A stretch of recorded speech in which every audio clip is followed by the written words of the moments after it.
Pak, ini isu lain, Pak, MK kan juga sudah memutuskan ada revisi untuk undang-undang pemilu, di mana yang paling signifikan adalah terkait implementasi proses pemilu yang kemarin ini kan antara nasional dan juga daerahnya berbarengan begitu. Ini lebih baik ada pandangan untuk dipisahkan supaya banyak hal yang kemarin evaluasi seperti itu. Seperti apa pandangan Bapak? Ya, kami melihat bahwa putusan MK itu bagaimanapun juga final dan mengikat sehingga harus dijalankan. Implikasinya tentu kita bisa lihat bahwa dengan adanya pemisahan dari pelaksanaan pemilu nasional dengan pemilu daerah termasuk pilkada, dan hal ini tentu akan membawa berbagai penyesuaian yang harus dilakukan oleh partai politik, karena pelaksana dari pemilu, pilpres termasuk pilkada itu adalah partai politik. Kita melihat bahwa pertama yang tadinya kita menyelenggarakan pemilu itu sekaligus DPR RI, DPRD provinsi dan kabupaten kota sekarang terpisah, sehingga bagi caleg-caleg kita yang tadinya mau bertandem sudah tidak bisa lagi sekarang ini. Ini juga membawa konsekuensi perpanjangan masa jabatan, baik itu anggota DPRD provinsi, kabupaten kota dan kepala daerah. Nah, sehingga masa perpanjangan itu juga memang harus ada landasan hukumnya, karena para pejabat daerah hasil pilkada termasuk juga anggota DPR provinsi itu kan dilantik untuk masa jabatan 5 tahun. Artinya harus ada penyesuaian di undang-undang pemilu dan undang-undang pilkada juga. Nah, itu yang membawa konsekuensi yang dari aspek legalitas dan legislasi yang memang harus dilakukan penyesuaian.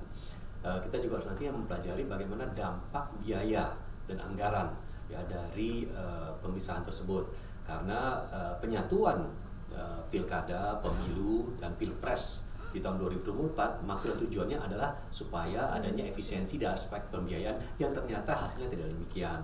Nah, sehingga kita harus melihat kira-kira dampak daripada perubahan akibat putusan MK itu seperti apa. Tetapi kami juga melihat dari sisi positifnya, paling tidak ketika sudah ada pemisahan antara agenda pemilu nasional dengan agenda pemilu daerah, tentu permasalahan-permasalahan yang sifatnya kedaerahan akan semakin terfokus, akan semakin terangkat. Karena ketika digabung jadi satu, kita melihat bahwa isu-isu nasional yang banyak muncul dan menjadi pusat perhatian.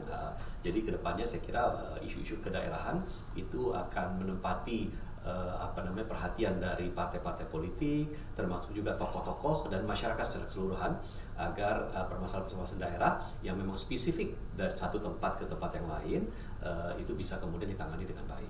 Artinya dari Pak sendiri juga akan ada persiapan dan kajian khusus ya Pak untuk mempersiapkan pemilu ke depannya? Ya, tentu kita akan saat ini sedang melakukan kajian ya. Misalkan salah satu kajiannya adalah jika memang dilaksanakan pilkada bersama-sama dengan pemilu di daerah itu tahun 2031 ya, 2 tahun setelah pemilu legislatif nasional, kira-kira nanti hasil kursi yang nanti dijadikan dasar perhitungan untuk pilkada itu kursi dari hasil pemilu kapan ya daerahnya ya, apakah tahun 2031 juga, artinya harus ada pembedaan lagi ya, pelaksanaan dari pemilu daerahnya dengan pilkadanya ya, yang memang dalam rentang waktu yang masih diperbolehkan, diizinkan berdasarkan hasil putusan MK. Karena putusan MK kan mengatakan bahwa pemilu itu dari daerah dilaksanakan secepat-cepatnya 2 tahun setelah pemilu nasional, selambat-lambatnya 2,5 tahun.